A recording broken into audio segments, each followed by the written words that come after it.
পিলখানা কাণ্ডে ইসলামপন্থীদের উপর দোষ চাপানোর চেষ্টা করেছিলেন আওয়ামী লীগ নেতারা।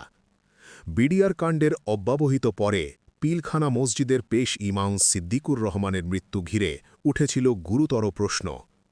২০০৯ সালের আলোচিত ওই হত্যাকাণ্ডের সময় তিনি সরাসরি এমন কিছু কথা ও দৃশ্যে সাক্ষী হয়েছিলেন যা পরবর্তীতে তদন্ত প্রতিবেদনে গুরুত্বপূর্ণ হয়ে উঠেছিল, কিন্তু সেটি তার জীবনের জন্য কাল হয়ে এসেছিল।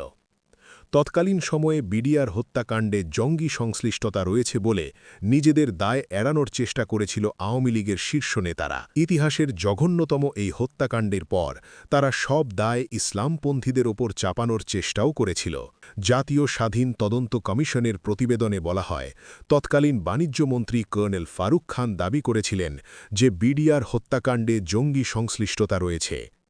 এর আগে সেনা তদন্ত প্রতিবেদনে উল্লেখ করা হয়েছিল যে বিডিআরের বিদ্রোহী জওয়ানরা আওয়ামী লীগের গুরুত্বপূর্ণ নেতাদের সাথে হত্যাকাণ্ডের পূর্বে যোগাযোগ করেছিল। এর পরিপ্রেক্ষিতে আওয়ামী লীগের তৎকালীন মুখপাত্র এবং স্থানীয় সরকার বিষয়ক মন্ত্রী সৈয়দ আশরাফুল ইসলাম সেনা তদন্ত প্রতিবেদনে তীব্র সমালোচনা করেন এবং ওই প্রতিবেদনকে উদ্দেশ্যপ্রণোদিত হিসেবে আখ্যায়িত করেন।